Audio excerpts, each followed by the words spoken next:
А такого точно не ожидал никто. Досмотрите это видео до конца, и вы узнаете, как в Таджикистане сын прославленного спортсмена убил своего друга 16 ударами ножа. Подписывайтесь на наше обновление, и точно будете в курсе всего самого важного и актуального. Министерство внутренних дел Таджикистана в показанном по таджикскому ТВ сюжете раскрыло подробности убийства 23-летнего жителя Душанбе. В совершении тяжкого преступления подозревается сын прославленного таджикского спортсмена Саидмумина Рахимова. Саид Махат Рахимов, сын чемпиона мира по борьбе самбо в весе 100 кг в Минске в 1975 году, Саидмумина Рахимова подозревается в убийстве своего друга и одноклассника Мухаммаджавида Закирзада. В подготовленном пресс-центром МВД Таджикистана телесюжете видно, как подозреваемого водили в наручниках под усиленным конвоем. Когда его подвели к месту происшествия, он показал следователям, как убил своего друга несколькими ударами ножа. Присутствовал ли во время следственного эксперимента адвокат Саидахмада Рахимова, неизвестно. МВД Таджикистана сообщает, что убийство произошло 5 августа на территории столичного района Фердовси. Мотивом убийства стал денежный долг, который фигурант не хотел вернуть своему другу и однокласснику Мухаммаджавиду Закирзада. Отмечается в телесюжете. Возбуждено уголовное дело, следствие ведут сотрудники прокуратуры города Душанбе.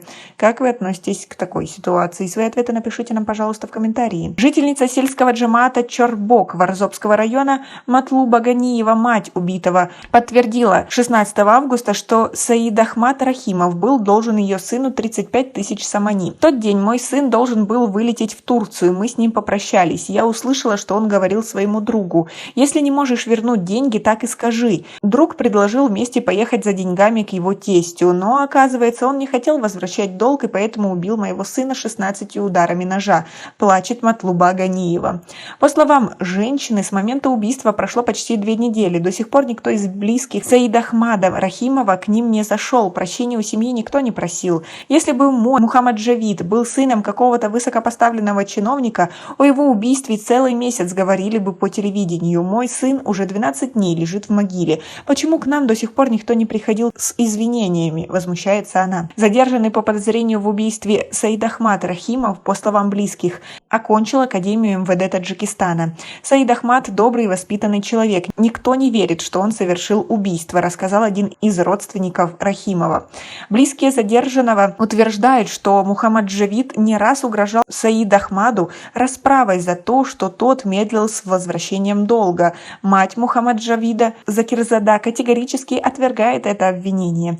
Близкие Мухаммаджавида сообщили, что в день трагедии вместе с ним был его несовершеннолетний племянник. В тот злополучный день Мухаммаджавид и Саид Ахмад встретились в учебе. В машине Мухаммаджавида сидел его племянник, ученик 7 класса.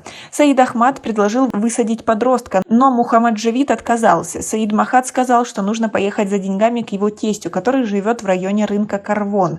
Так они поехали втроем. Когда дошли до какого-то безлюдного места, Саид Ахмад вышел из машины и поехал в сторону какого-то строения. Через полчаса Мухаммаджавид позвонил ему и попросил поторопиться, поскольку он может опоздать на рейс в Турцию. Саид Ахмад в ответ попросил прийти к нему. Мухаммаджавид оставил племянника в машине и ушел. Племянник просидел в машине 5 часов, не зная, что его дядя уже убит. Сотрудники милиции задержали Саида Ахмада через 2 часа после того, как стало известно о происшествии, рассказывает Никрус Закирзада, двоюродный брат Мухаммаджавида.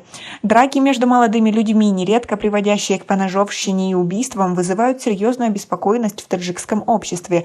По данным МВД Таджикистана, за первое полугодие 2022 года молодежью или с участием их совершено 1944 преступления. Как вы думаете, на самом ли деле мог молодой человек убить своего друга за долг? Свои ответы напишите нам, пожалуйста, в комментарии. У нас пока на этом все. Оцените наше видео подпиской и лайком. До скорой встречи.